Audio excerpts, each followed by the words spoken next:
যে টিমটি আর মাত্র কয়েকদিন পরেই চ্যাম্পিয়ন্স ট্রফির সবচেয়ে বিগ বিগ টিমগুলোর সাথে মাঠে নামতেছে, সেই টিমটি আজকে পাকিস্তানের এগেইনস্টে, পাকিস্তান এবং বাংলাদেশের মধ্যকার একটা ওয়ার্ম আপ ম্যাচ হয় এবং সেই ম্যাচে বাংলাদেশ মাত্র 202 রান করে অল আউট এবং সেটা 38.2 ওভারে, মাত্র 38.2 ওভারে এবং 70 বল হাতে রেখে তারা অল আউট হয়েছে।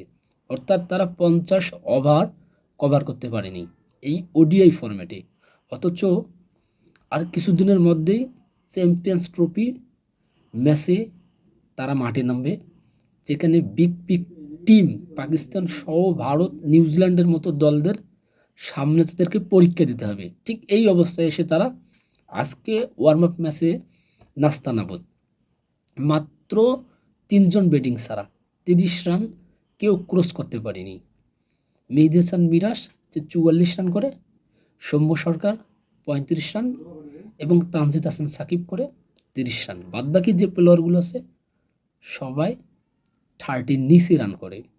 বাংলাদেশের বর্তমান তাদের ব্যাটিং লাইন আপ, তাদের ক্রিকেটের এই মুহূর্তে তাদের সবচাইতে শোচনীয় একটা অবস্থা, মাত্র 202 রান এই ওডিআই ফরম্যাটে।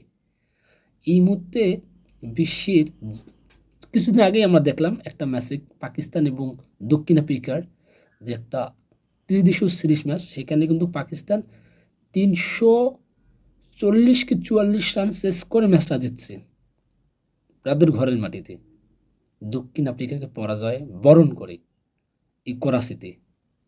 এবং সেই টিমদের বিপক্ষে যখন 202 রান, 200 রান, 250 রান করার মন মানসিকতা কিংবা তারা যদি এই রানগুলো করে, তাহলে বাংলাদেশ এই ওডিআই ফরম্যাটে যে আশা নিয়ে তারা বলেছিল যে 15 জনের উপর 15 কোটি মানুষের স্বপ্ন, সেই স্বপ্ন কিন্তু পূরণ হবে না। সেই স্বপ্ন যতদিন থেকে আমরা শুনছি দেখছি, সেই স্বপ্ন স্বপ্নই রয়ে যাবে, তারা কামব্যাক করতে পারবে না। এর আগে সবচেয়ে বড় যে দুঃখজনক কথাটা, রিকি পন্টিং, এবি ডিভিলিয়ার্স সহ নামকরা কয়েকজন ক্রিকেট বিশ্লেষক কিংবা ক্রিকেটার বাংলাদেশ নিয়ে মন্তব্য করছেন। তারা বলছেন যে বাংলাদেশ এবারে ভালো কিছু করতে পারবে না, সেরকম কোনো সম্ভাবনাই নাই। এই তাদেরই মনে হয় ফলাফলটা হয়তো বা বাংলাদেশ আজকের এই ম্যাচে দিল। তাদের ব্যাটিং বিপর্যয় এত জঘন্য, এত খারাপ, হতাশাজনক একটা স্কোর আজকে 202 রান মাত্র ওডিআই ফরম্যাটে।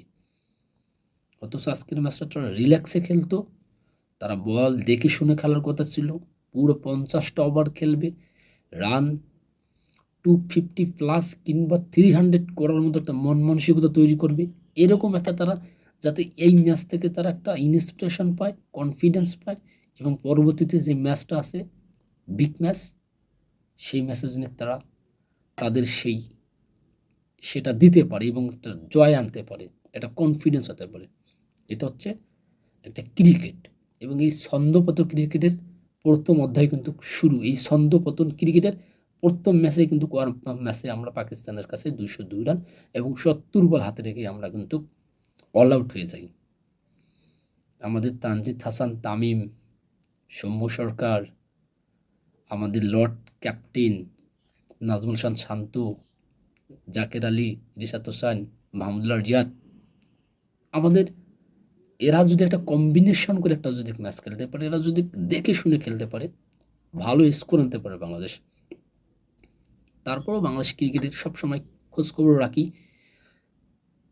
বাংলাদেশ জিতুক, এটাই চাওয়া।